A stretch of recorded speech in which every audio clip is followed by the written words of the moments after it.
Bonjour à tout le monde, me revoilà pour une petite vidéo de mes coups de cœur 2023, une petite sélection de mes coups de cœur. C'est sévère ici, c'est pas plus que 10, donc j'ai dû faire des choix.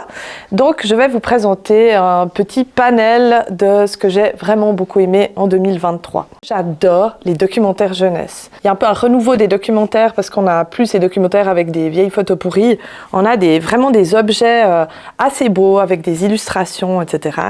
Et celui-là, il s'appelle mon dico d'ado. Donc c'est, vous allez me dire, un énième dico d'ado avec les petits conseils psy machin, mais c'est super inclusif, c'est très féministe, c'est très ouvert d'esprit. C'est marqué, écrit par des meufs qui ont l'âge de Zendaya. Un livre écrit par une journaliste suisse, Caroline Stevan, qui a écrit un livre féministe sur le droit de vote des femmes, les conditions des femmes dans d'autres pays, etc. C'est très bien fait. C'est paru chez Helvétique, qui font des assez chouettes documentaires. Donc ça vaut la peine pour les ados à partir de 10-12 ans. Vraiment très très bien. Un documentaire qui est splendide, Le grand livre de la main. Donc c'est un livre, comme son titre l'indique, sur la main, mais c'est pas juste de l'anatomie ou sur le corps humain, etc. C'est complètement transversal, donc on va explorer en fait toutes les facettes de la main. Donc évidemment qu'on a l'anatomie, mais à quoi servent les mains, la symbolique de la main dans différentes cultures, comment on peut se décorer les mains, les tatouages, les bagues, les gestes à ne pas faire avec les mains. Enfin, c'est super intéressant, on le lit vraiment de bout en bout, avec un chapitre aussi sur les gauchers. Enfin, c'est super complet, un livre à découvrir, même si on n'en a rien à faire de la main. Ensuite, c'est un documentaire sur l'astrophysique. C'est une collection qui s'appelle Professeur Albert présente. Il y a déjà eu 2 autres titres dans cette collection, la physique quantique et puis la relativité. Ça peut paraître super ardu et des thématiques pas très enfantines, mais en fait c'est ultra bien vulgarisé. Franchement, c'est passionnant.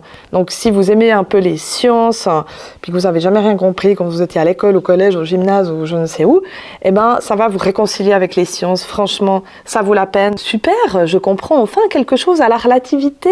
Le dernier documentaire de ma vidéo, mais cette fois c'est un documentaire pour adultes. Le blob, si vous ne savez pas encore ce que c'est un espèce d'organisme incroyable entre la plante, l'animal, le champignon. C'est un truc vraiment super, ultra bizarre. Et ce documentaire est écrit par la papesse du blob, Audrey Dussault-Tours. Ça vaut la peine d'aller voir ses interviews et ses vidéos. Franchement, elle est méga passionnante. C'est la spécialiste du blob. Un livre vraiment très intéressant sur le blob. J'adore le blob.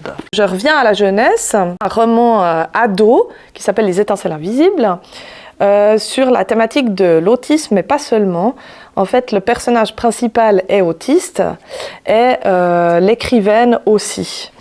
Donc on a un livre qui est écrit enfin par une personne concernée. Ça se passe dans une petite ville en Écosse, pas très loin d'Édimbourg. Et puis, en fait, le personnage principal découvre que c'est une ville où il y a eu des meurtres de femmes accusées de sorcellerie. On se rend un peu mieux compte de ce qu'est l'autisme. On a l'impression que l'autisme, c'est comme ci, comme ci, comme ça.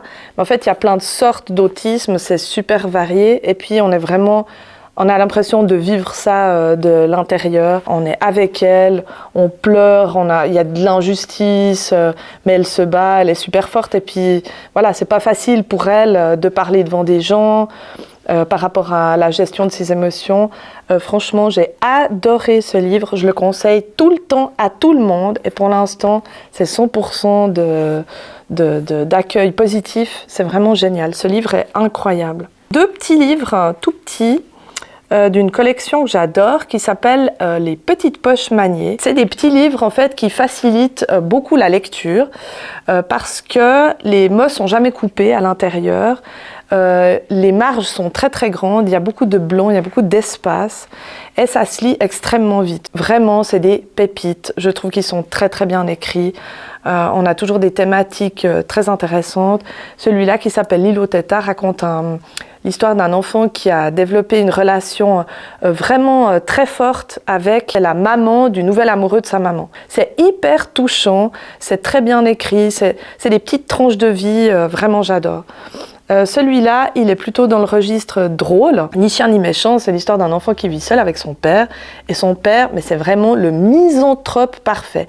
Il déteste tout le monde. Et j'ai adoré cette petite histoire.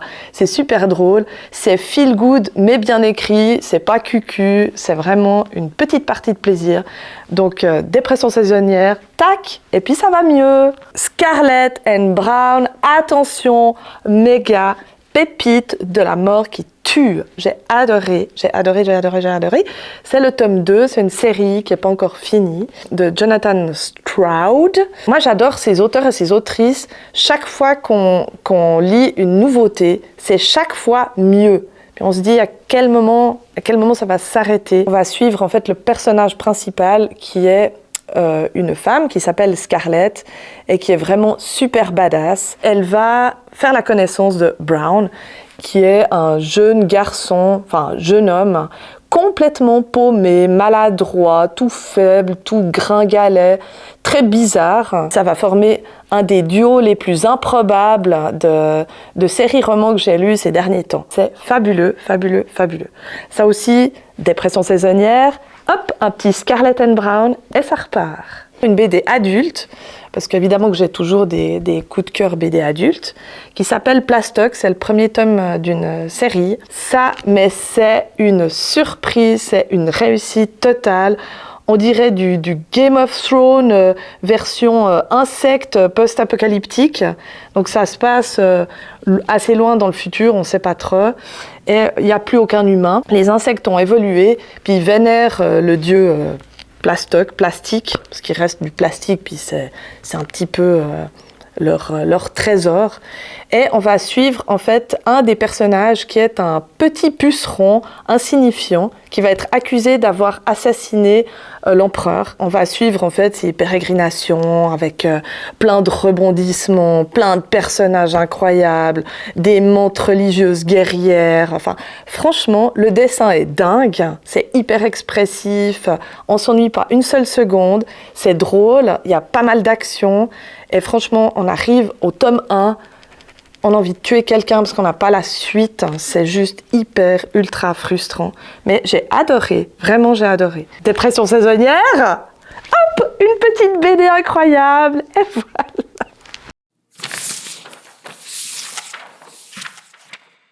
Ensuite...